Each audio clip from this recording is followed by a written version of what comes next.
Anyway, here we are with Janet Fischer, the bass player for Kulgardy, with an interesting story on an adventure she had in Pearl Harbor, and I'll let her explain on one particular gig that she played, and you can give us a little rundown of what was the atmosphere at this gig and where was it at? Well, it was in Pearl Harbor in Honolulu at the Paradise Lounge, which was a huge servicemen's club on base, and it seated like 1,000 people. It had 2 stages. And the band that I was in at the time was a trio.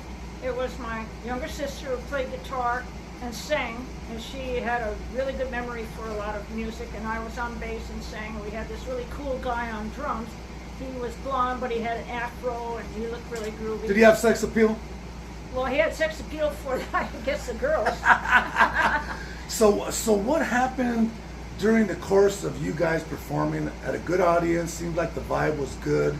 I mean, Pearl Harbor, I mean, what more can you ask for, really? Well, there were 3 ships in port, so you can imagine the audience was mostly guys. There were a few girls there. So there was a lot of porking going on, perhaps? I don't know about porking. Okay, but anyway, well, just a little background on the band. We were the only band around that did not switch to disco. So we were playing all of the good rock stuff at the time, you know, like Aerosmith and Hendrix and Zeppelin and Bowie and Elton John, and we ended up with a huge following. And we also had tons of Beatles songs. Our repertoire was like 500 songs, and 80 of them were Beatles songs. But we were playing for the younger guys, and they liked the hard rock song, but we did slip in a few Beatles. Anyway, we had a reputation. We were booked a year and a half in advance. We got paid top dollar, and worked 5, 6, 7 nights a week, so we were pretty well known. Big fish in a small pond. So when you were on stage, something happened that you shared with us, but we would like for you to share with everybody. What happened when you were jamming, you were rocking out on stage, and what happened after that? Okay, well, I kept in touch with other bands that I played with, and they would have jam sessions from time to time, and I would participate on those, usually on Sunday afternoon. So on this particular gig, we noticed a guy that was kind of standing towards the back. He had sunglasses on and slick back hair. He was by himself, and the way he was watching us, you could tell he was a musician.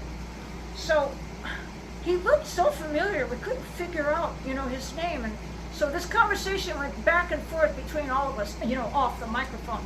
So while you guys were performing, you guys noticed somebody, and there was a discussion in between the songs, away from the microphone. Away from the microphone, you know, in between songs. What is that guy?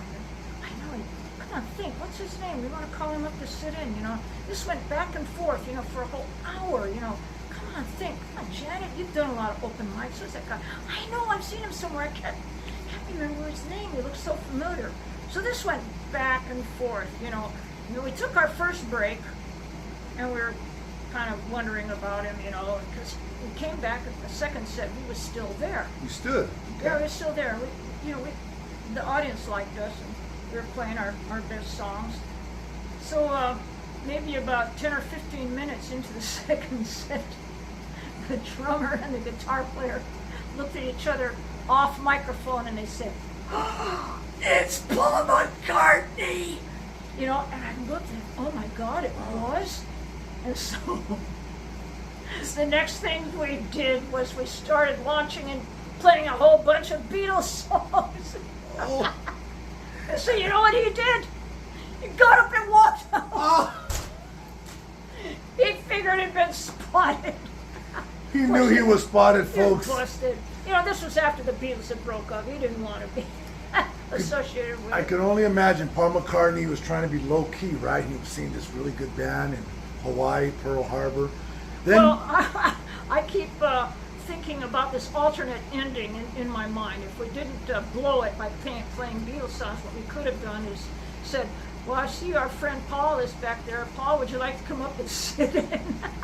that would have been in the perfect world, but you know what? I wonder if he would have, you know. I bet you he remembers that. He said, hey man, I remember being in Pearl Harbor and we were watching this wonderful band, and once they figured out I was there, I took off, exit stage left. Well, he was looking for other musicians, you know, to join his Wings band. I'm pretty sure. Ah. So we weren't the only band that he was checking out, but this was definitely one of the bands he heard about that he had to check out. Well, what a fabulous story. Listen, who can say that they've played for a Beatle and Paul McCartney, such a world-known musician with so much influence, but that is one for the books, because there's not many people, if not too many, that can say, hey man, we were Paul jamming and McCartney. Paul McCartney was watching us and even stood. Well, he came